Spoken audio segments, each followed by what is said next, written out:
بیا چې دی نو دا کله مونږ ختم کړو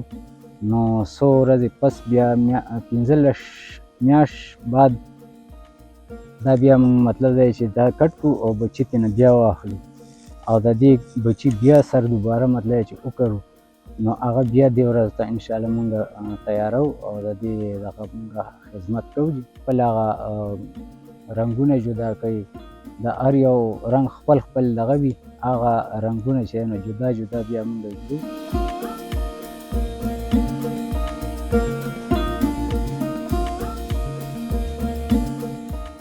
सबको पता है कि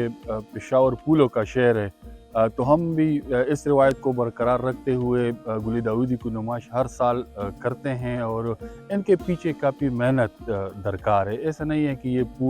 ये पौधा लगाया और ये फूल हो गया, इसके पीछे सारा साल जो है ना मेहनत करना पड़ती है और इसका ख्याल रखते हैं